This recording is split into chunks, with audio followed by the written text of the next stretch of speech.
In the UK, we are officially running out of space for the dead. Not metaphorically, literally. The morgues, the graveyards, the whole death care system in the UK is quietly screaming into the void.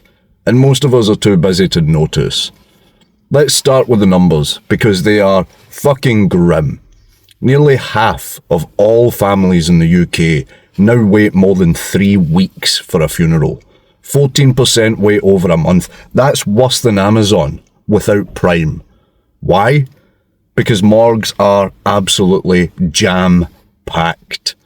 About 2/3 of funeral directors say storage is at breaking point. And they're not exaggerating. One business that used to need a dozen refrigerated spaces 15 years ago now requires 66. That's not progress. That's a fucking horror show. And cemeteries, forget it. A quarter of council-owned graveyards will be completely full in 10 years. And 1 in 6 will be full in 5 years. 5 years! On the bright side, we will definitely get GTA 6 before then. But still, it's fucked up, and if you think this is just red tape and overworked registers, then no. Let's talk about Hull.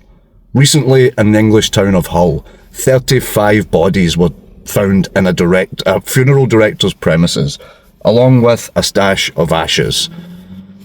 Robert Bush, the former director, is facing 64 charges, including preventing lawful burials and fraud. Some families were allegedly given urns of ash and told it was their loved ones, when in reality it could have been anyone. Or anything. You think you're scattering your Aunt Jean in the sea, but it might actually be a bedside cabinet, or Dave the electrician, or 3 different Daves all mixed together like they're instant coffee. That's where the morgue math gets properly terrifying. Because this isn't just, oops, we fucked up the paperwork. It's systemic. More deaths plus less space plus endless bureaucracy equals backlog. People risk being stored incorrectly after they die, mixed up, or in Hull's case, treated like props in a fucking grotesque haunted house. And the worst part is, nobody is regulating this properly. The funeral industry in the UK is basically the fucking wiggity wild wild west. Anyone can set themselves up as a funeral director. Me, you, or your mate who loved Dexter a bit too much. And we can start handling bodies with barely any oversight. We have more health and safety rules about what you can write on social media than we do about storing a corpse in this country. Like, for example, in the food industry, right, if someone sneezes on your sandwich, you have to fill out a form, there's a fine, there's a scandal. But in death care, literally dozens of bodies can be piled up on top of each other. Fucking ashes can be handed out like party favours, and no one even notices. At this point, the corpses would probably be better off being stored in the empty supermarket fridge aisles. Do you know what I'm saying? What is the solution to this? Well, you could speed up the paperwork so coroners and doctors aren't at the bottleneck. You could build more morgues. You could invest in proper storage. We could recycle graves like they do in other countries. Dig you up 20 years and make 20 years after they bury you and make space for the next person.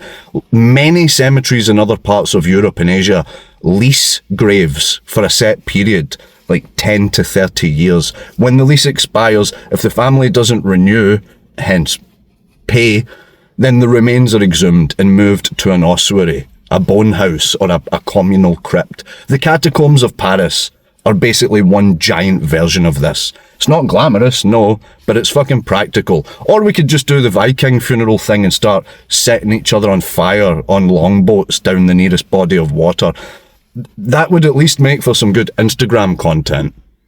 But right now, we're in a position where death isn't the end.